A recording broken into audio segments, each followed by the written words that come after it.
So first off, let's just start with, well, I want you to first just say, how do you feel right now in like totality of the day? Like just express your state of mind. I feel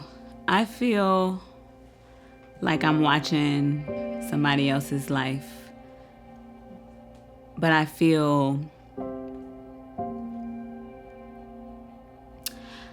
honored that God saw fit for me to be the daughter of someone with like so much magnitude.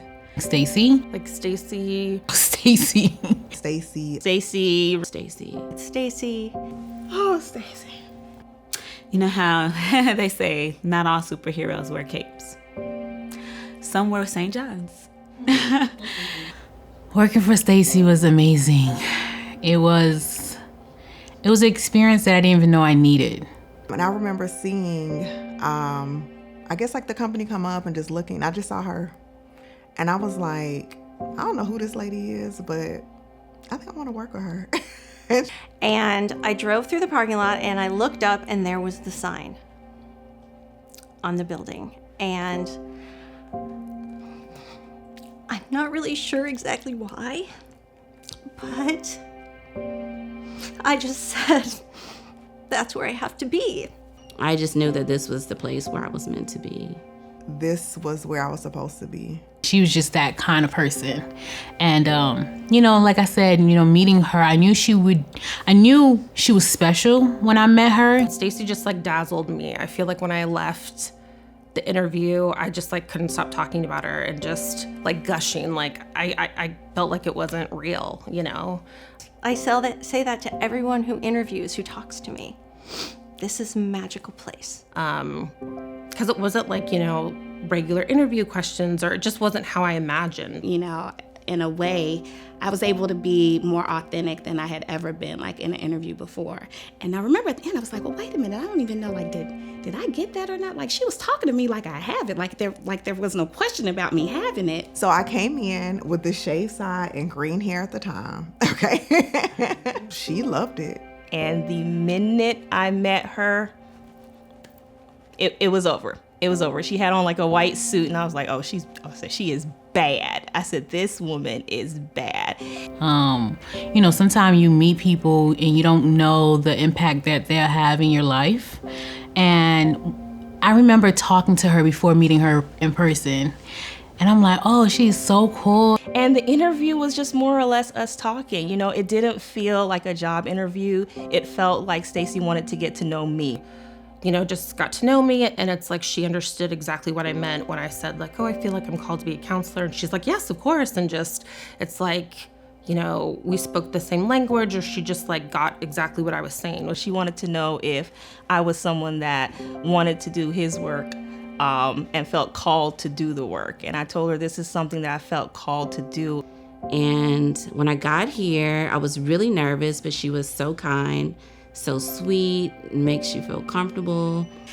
And I think the thing that kind of topped it off was she hugged me in the end. And I had never, you don't hug people in interviews, but it was like I knew her, And of course, when I realized she was from Chicago too, then, we were really, loving on each other. But it was real conversational. It was really just like two homegirls chatting it up and talking about life. And yeah, that was like the best interview I'm sure I will ever have.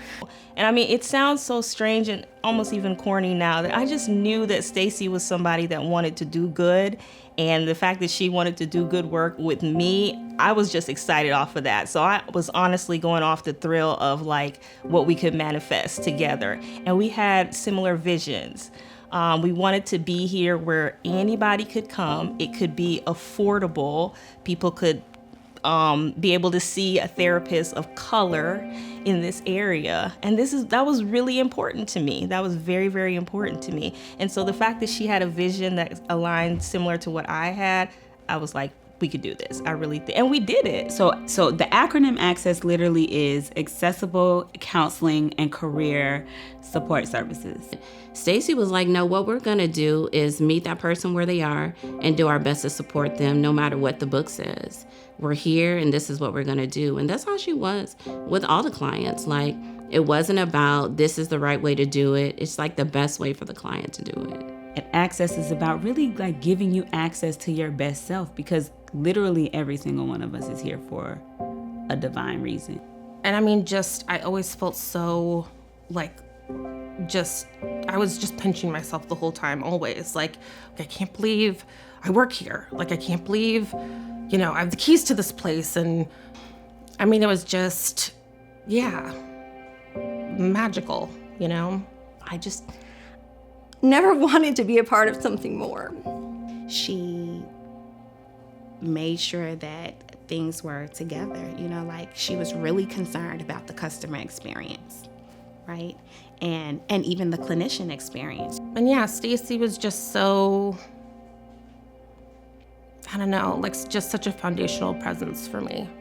She brings her compassion into the office. She is not just your boss. She's your boss and also your friend. So it's empowering. It's empowering to be loved like that by somebody who is your boss, right? But Stacy was my boss. She was my sister. She was my friend. I feel like I should be telling you like, oh, it was like a professional relationship and we read the DSM-5 and we talked about treatment plans. But honestly, there was the professional part of it, but a lot of our relationship was like in between our sessions.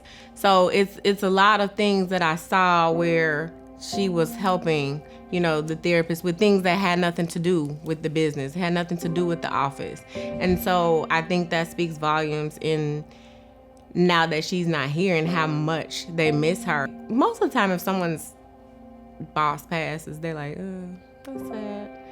But it was a different kind of, it hit them hard. And I was able to see why, because she impacted them in a way that was beyond just being their boss. It's like her office was such a safe space for me. I was just sitting there just now, like on the couch. It's like the most comfortable couch, which just doesn't make any sense. So when I would come in, I would make it a point to like come in 10 or 15 minutes early, and I would just stop in her office and sit on things. So either I'm fussing about the people in traffic, or we would start talking about outrageous stories that had nothing to do with mental health. And her energy was just so good, supportive, positive. She supported me. She pushed me. And usually when you have a professional relationship with someone, they usually keep it very professional. But with her, she tapped into personal relationships. There was just something about this space that Stacy created that gave you the opportunity to say how you feel and be honest and straightforward and clear if something was bothering you, or if you needed something, or if something wasn't working for you. But it never felt like you were in an adversarial place.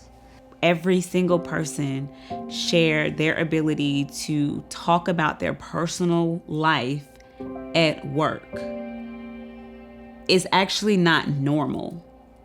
That doesn't happen all the time. Most people are not talking to their boss about their husbands, about their kids, about their medical, they're just not doing that.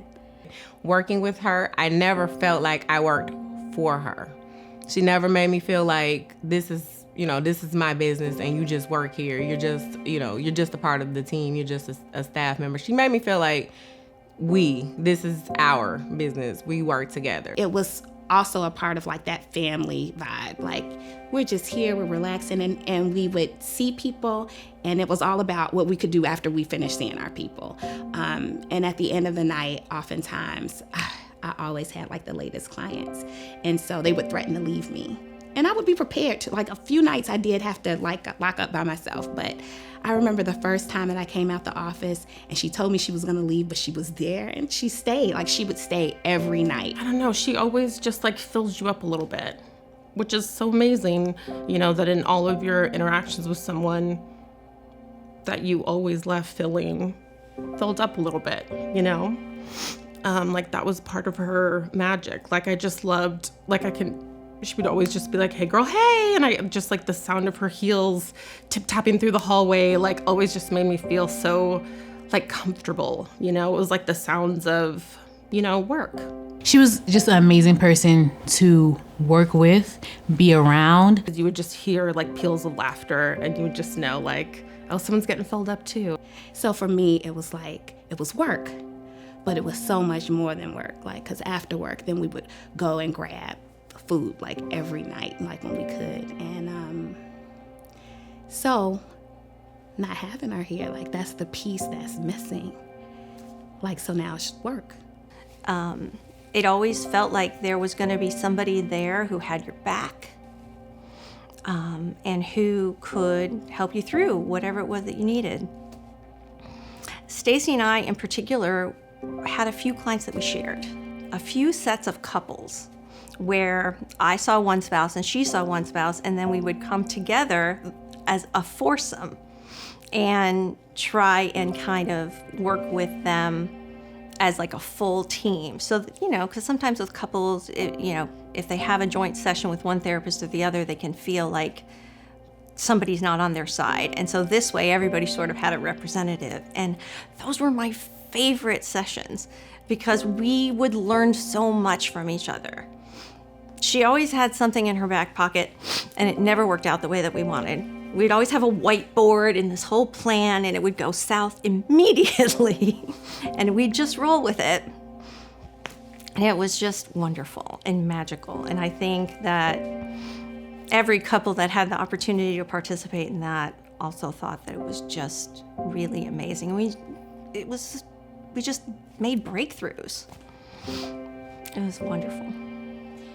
There's like a note that I have on my bulletin board in my office now that of course it's just this tiny little note that just says, hey girl, hey, like want to make you smile, love Stacy. Her energy, her being so open and candid about her life. We, I think, connected on a different level because we had so much in common. She was so warm and excited. Like that was the thing. She was just so excited. I get to do this every day. I love my job. I love what I do. She's always shown up for me. I mean, she would drive by and like leave gifts in my mailbox in the middle of COVID when I was like, hadn't seen anyone in months. My time here with Stacy allowed me to grow as a therapist. She taught me that it was okay to be me as a therapist, because sometimes in these fields you feel like you have to be someone else, and I knew I wasn't going to be that. I was going to be me, and she made me feel so confident to just be me and how I showed up with my colorful hair and with, my Southern speech, and not feeling like I had to find super amazing therapeutic words. And she really taught me what like Black girl magic really was, and it taught me how to give it to whoever walked through this door, and I continue to do that. And from there, it allowed me to continue to allow my children, specifically my daughters, to do that as well. She loved what she did, and she made you love doing it too. I'm a better therapist because of her, but I'm also a better person. She absolutely changed my life. There is no way that Stacy's legacy isn't gonna live on in the clients that we've served, in the people that we've touched, in the marriages that we've saved, in the babies that were born, and the people that are out there doing amazing things because we were able to draw that map and help them on that journey. And so access to me is about healing and wellness and mental health and community and legacy. And what is her legacy? Her legacy is every single person that she has touched, and every single person that they've touched, and every single person that they will touch. Her legacy is limitless, I will be talking about her till the day I close my eyes. I haven't had the opportunity to really look up to somebody. You know what I mean? Like I just been figuring this life thing out. Winging it. And meeting Stacy made me feel like she gave me a blueprint on momming, on being a therapist, on being a friend. And she gave it to me wholeheartedly. She always reminded me of the fairy godmother, Whitney Houston. Like, I feel like she was that, though, to everyone, you know? And I think that's kind of special, you know, that she had, like, such similar impact in everyone's lives. Like, I mean, she was just magic. Because the presence was like her superpower. Like, I'm here and I'm focused on you and what you're talking about. And that's how she was able to make so many people feel like her best friend. She was just that way and didn't even know that it meant so much to so many. A true angel on earth. Stacy is who she says she is, and she's so genuine and so authentic. And so what you see is what you get, but what you get is real. She just had this way of making every single person that she interacted with feel like in that moment they were the most important thing to her. When Stacy was focused on you, it wasn't just that it felt like there wasn't anybody else in the world. In that moment for her, I don't think there was. Not necessarily just her family, not people that she knows. She genuinely cares about people. Like, how could she be with us all at the same time? You know, I walk around a lot thinking, you know, like, what would Stacy do? You know, people like, what would Jesus do? Like, mine has often been like, what would Stacy do? I hate to say this, but for the most part, I would say she was more like my mother, just because I could depend on her for things that sometimes I couldn't depend on my mother for. So when it was time for me to get ready to go to school, I sent out applications and my mother didn't pay for them. My sister said, fill out all the applications that you want. Oof. Oof. Okay. Okay. My sister said, fill out all the applications that you want. Send them to me, I'm gonna pay for them. Damn, y'all, I'm sorry. Shit. I'm cussing, I'm sorry. Oh. When I think back on my life, two of the things that were most important to me are two things that I really wanted to do.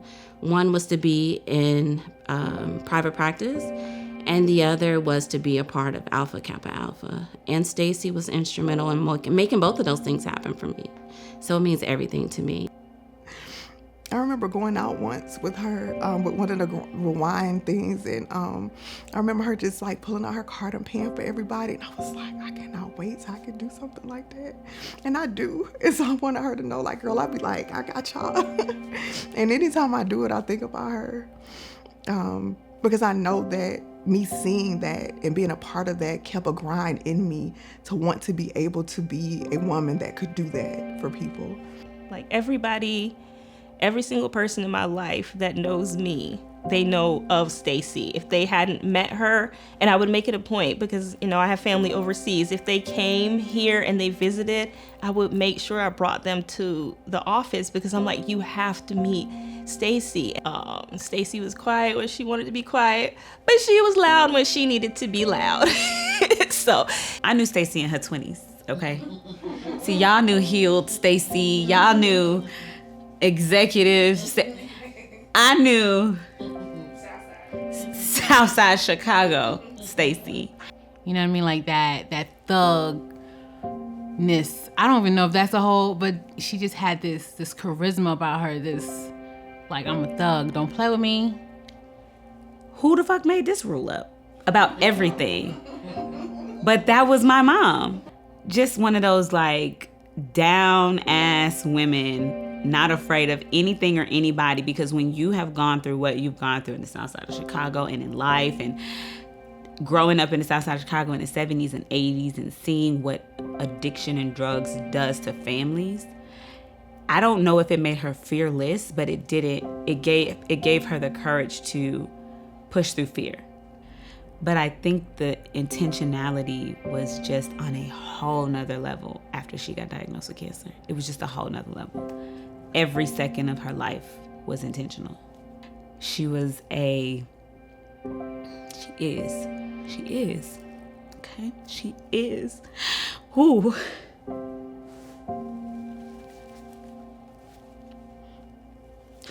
She is my best friend.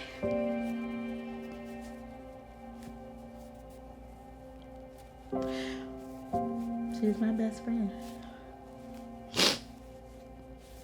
She called one day and said, meet me at Smash Hamburgers on Lindbergh. I never shall forget. It was something different about that day. She said, meet me at Smash Hamburger. So we go, we order food, we sit down, we're laughing and talking. I'm still trying to figure out like why we're here. And that's when she said, listen, I have to tell you that I got these results from the doctor and I've been diagnosed with breast cancer. So she tells me what's going on, but then her next statement was more encouraging to me than anything I said, because her next statement was, this is our opportunity to show people in this class and at the church that we believe in the God that you're always preaching about. The phone call when I saw that she was, it's Maria calling me. Like, she didn't call me this early. Like, something about it felt weird.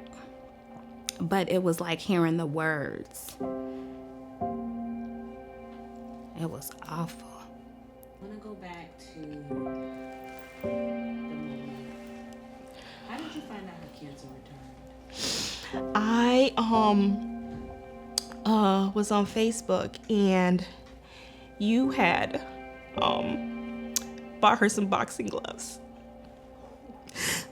And I didn't even read the post, Shannon.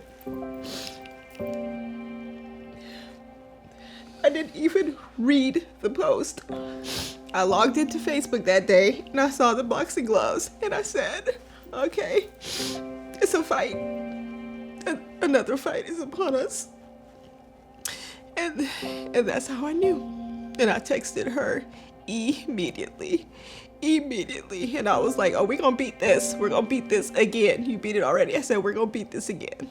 And so it was the boxing gloves. The pink boxing gloves.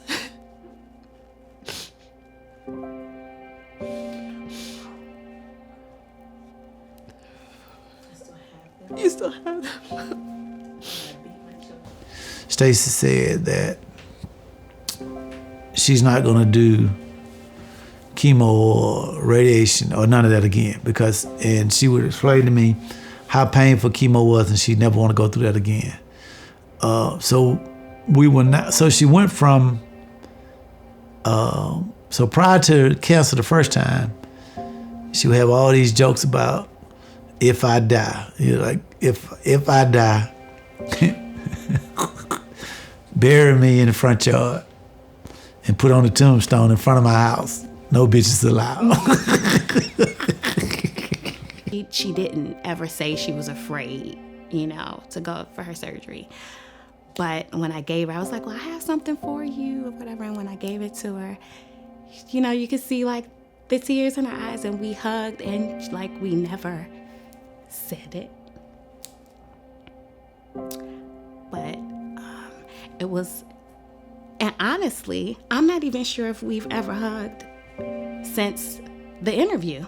So it was like the only other hug we've ever had. The pandemic hit hard for me because I knew she was sick. And I wanted to see her. And I couldn't. And so I thought about her a lot. And, you know, my grandmother passed during that time as well. And I remember her texting me and checking on me. And I'm like, here she is going through her own stuff and still finding time to check on me and see how I'm doing and ask me if I needed anything. And it's funny because I think that all her clients felt the same way that I did. Like, this is Stacy. She gonna be fine. So even when she was getting to the point where I was having to cancel a lot of her appointments, like maybe 6 weeks to 2 months. I said to them, listen, I can't come by myself. So in their interpretation, they was like, well, just bring your children, I said, no, you don't understand. I can't come by myself. And he said, what you mean? I said, I got to call the people from the church. I got to call my best friends. He said, we're in COVID. I said, y'all don't want to get her in there. I didn't tell you, she could have been at home. So they okayed it. So here we are now. It's about 60 or 70 people in the hospital. So it's so many people at the hospital that when people come out of the parking lot to security, they don't even ask them anymore. They're saying like, are you with Reverend Franklin? Yeah. And they're like, yeah. So people just coming up. So we got this whole area of non-masked people just up in the middle of COVID, in the middle of the hospital. We've like raided. No restaurant is open. All the vending machines are empty. There's Coke cans and paper all over the floor. So we've taken over this whole cancer ward of Northside Hospital. And it's all night long. We're sitting there. I mean, I remember going to visit Stacy in the hospital. It was right before like the full lockdown. And there had to be 30 people in that room. It was probably the best party I had been to that year. There was food. Everybody was having a good time. She was fully holding court. You would never have known that there was anything wrong with her if you hadn't seen some of the machines that were hooked up to her. We used to joke, I always say that I have a list of questions that I'm going to ask when I get to heaven, and she would say that she had a list too, and we'd joke about adding to the list. But just like never wavered. Didn't matter what happened. It was always part of the plan. It was always going to make sense on the other side. And I mean, strangely, I think that's part of what has helped me get through losing her. Just knowing that there is a plan and that I hate this plan and I don't understand it, but it's gotta mean something. And I was like, Lord, are you for real? You know what I'm saying? And I still ask him, like, to this day. Sorry. I really miss her. Oh, okay. My idol in preaching is a guy named Dr. Tony Evans. He's out in Texas. His wife died of cancer. So I said to God, you really take preachers' wives? Because I'm thinking that we're exempt from this. Like last time, all this finna work out. We're finna be fine again. What was the moment that you found out that she transitioned? Yeah, I was sitting in my office in early December, and it was so funny. I had just felt I was feeling overwhelmed all that December because, you know, we had seen her in the hospital earlier, and then of course because of the pandemic we couldn't, and I just felt like, I couldn't see her. And I remember texting her around Thanksgiving, and I was just like, I'm gonna save you some leftovers, because I'm like, I'm going to see you again. But Pam texted me, and Pam let me know. And I was at work, and I left work immediately, and I came here, and I just drove to, I don't even know why I drove to the office, and it was December 6th, and it was just raining that day. So it was raining so hard. I don't know if it was raining in your area, but it was raining so hard that day. The rain was pouring down, and I just drove here. I just jumped in the car, and I just drove here, and I just sat outside of her office. I just sat outside of her office. It just hit me. It like, I can't even explain the feeling, but I remember how I felt, but I just can't explain it. And I just felt my heart just sunk. It felt like I lost, you can say a best friend, a confidant, because, you know, when I moved to Georgia, I had no one here. I probably had one family member, but Stacy brought me in. She made me a part of her family. She just took me in like she was my mom, really, you know? So finding that out really took a lot out of me. I'm not a crier, but the moment that I found out, I started crying. And I could not stop. It was like I lost the best person in my life. I was in a session with a client, a video session, and I got a text from Algin popped up, and it said, you know, call me as soon as you're finished. And I thought, oh, you know, this is probably not great news, but it never occurred to me in a million years. And so I finished up my session, and I called her, and she could barely talk. And she said, you know, she's gone. And I almost couldn't understand the words. And I was like, who's gone? And she said, Stacy's gone, she's gone. And I said, no, that's not true. That can't be true. And she said, no, I saw it on Facebook, or she had seen something on social media. And so I was like, no, this is a misunderstanding. Like, no, like everything was just fine 2 days ago. She just did payroll. Like, everything was fine. She used to do payroll from the hospital regularly.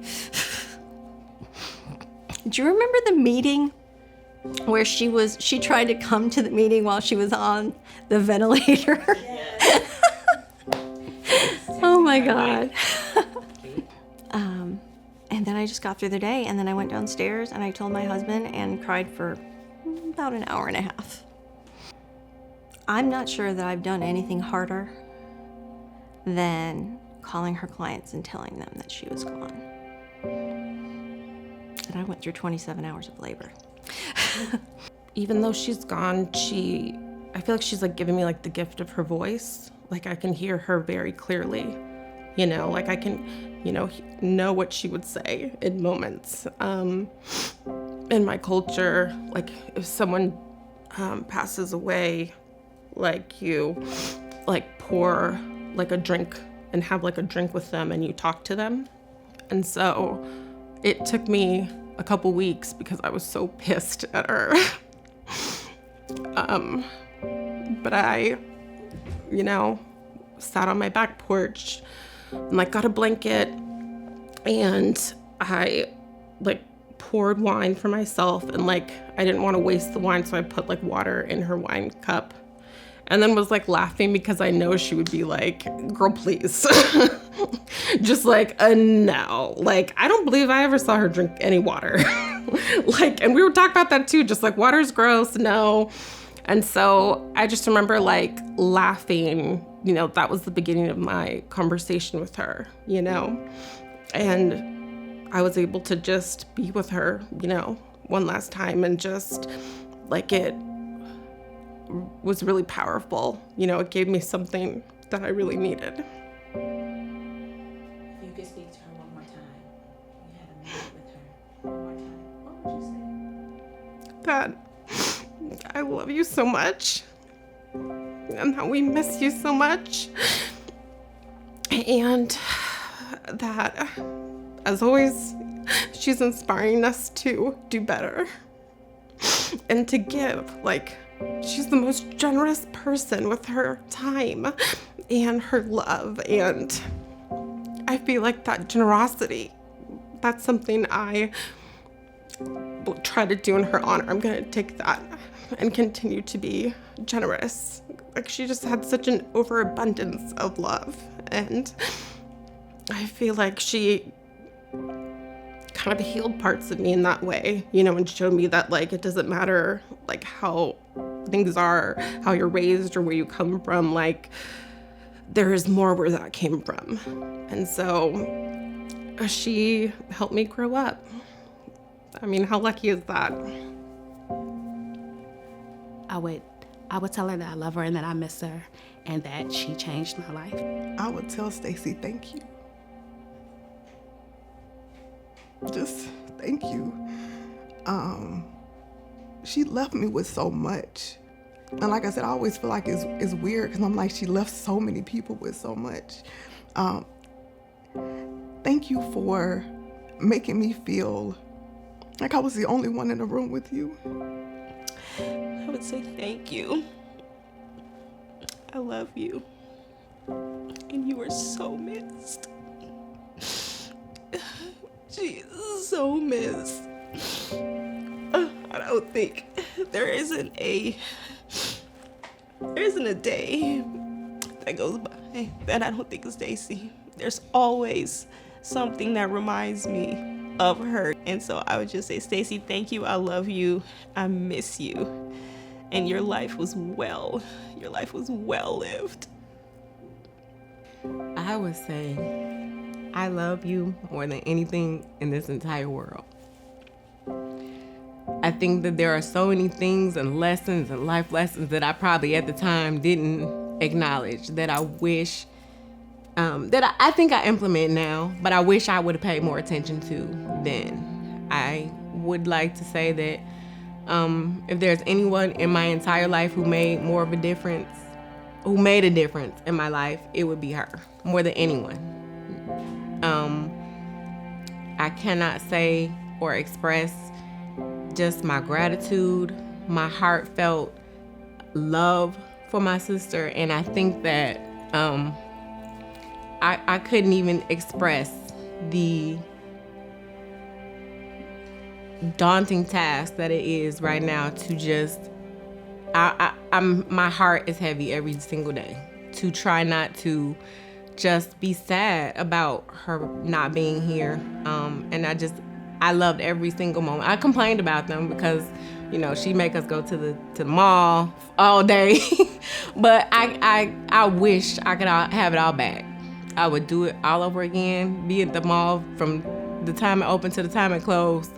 I have so many stories, but that's pretty much all that I would say. Just, I miss her so much. I love her to just beyond words. And, you know, I will make sure that everything that she has taught me over the years that I continue to live up to.